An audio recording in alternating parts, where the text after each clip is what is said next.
What's going on, everybody? It is your girl, Tanya, and tonight we're going to talk about why caring just isn't enough. So if you're watching live, welcome. Go ahead and share this with other people. Let them know tonight we're talking about why caring just isn't enough and some things to do about it. I actually ended up going to the gym this morning. I'm not the gym. I rollerbladed to the beach this morning, and I just did a really powerful meditation, and there was some insight that was brought up based on frustration that I was feeling with somebody. And what got brought up, and maybe this is going to be relevant in your life if you tend to be disappointed with people's delivery. One of my clients and friends had said we rate people based on what they're capable of delivering. And one way to not get disappointed with the delivery of how somebody's showing up is by understanding, are they capable of delivering? And you're giving them a number. Are they a 5? Are they a 7? Or are they a 10? Are they just not capable of fully showing up? And what I realized this morning was it's not that people don't care about what you're working on or your projects or your passions or your business or what's going on in your life. It's just that maybe they are not fully taking care of themselves. So they're just not capable. They're just not capable of fully being there for you. And so the standards that we put on ourselves can't always be the standards we expect from others. And I'm going to say that again.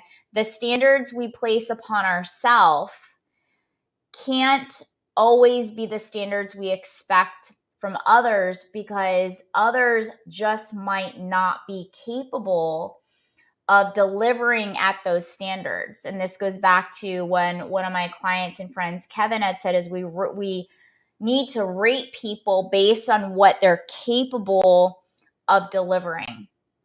And instead of projecting expectations on other people and thinking that they don't care, what I've realized in the line of work that I do is that if somebody is not fully caring for self, they're not going to be capable of caring for what might be going on in your life, depending on how close and the intimacy is just people might not be capable. And I was doing an interview today with a new friend, Anna, and she was talking, we were having conversation on, somebody had asked, like, how can I care for somebody else? And the answer was by taking personal responsibility for your happiness, for your mental wellness, for your health, for your peace, for your, like, whatever it is that you need to take responsibility for. And this comes back to why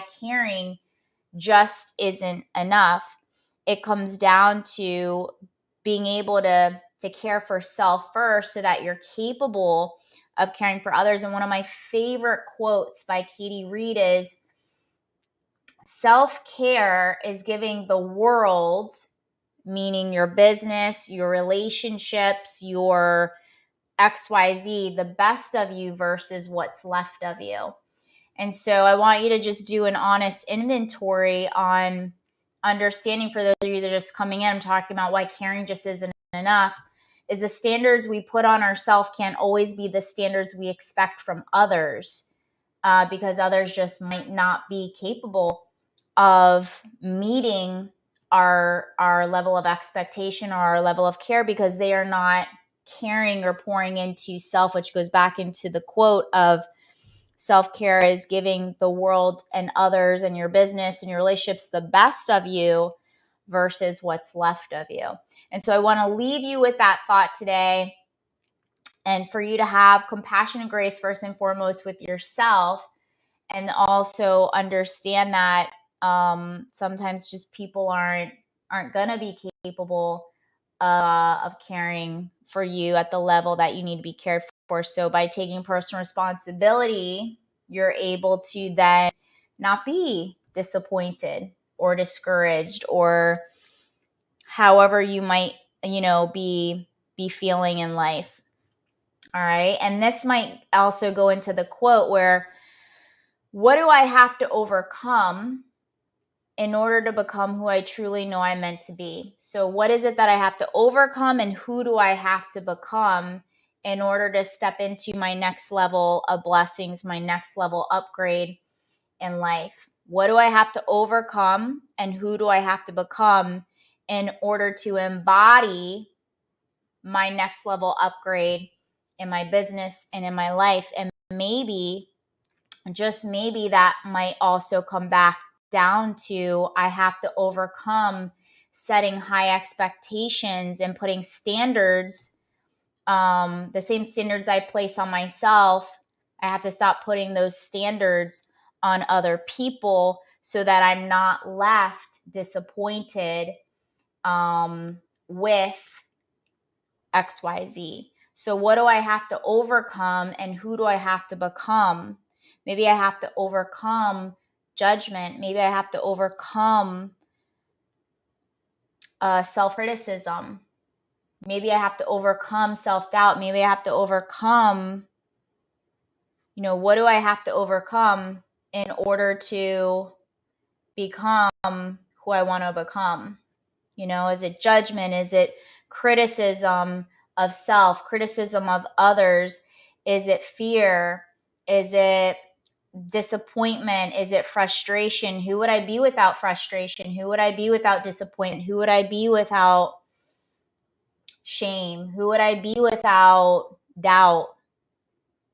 And really embody what's on the other side of those, maybe those triggered emotions.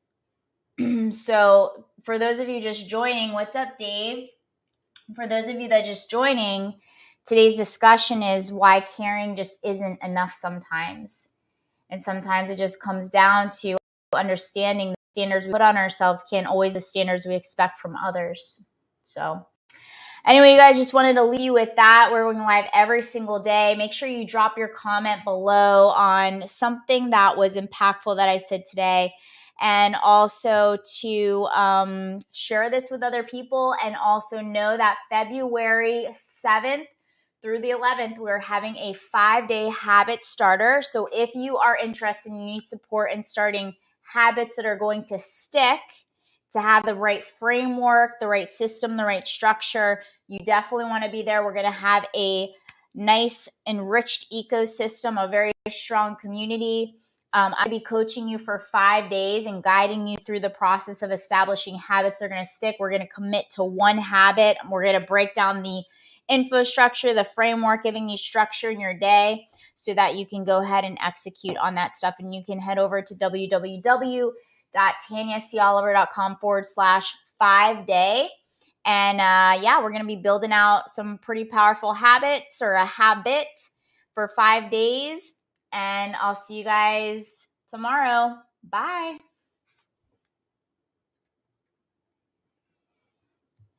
Bye, bye, bye.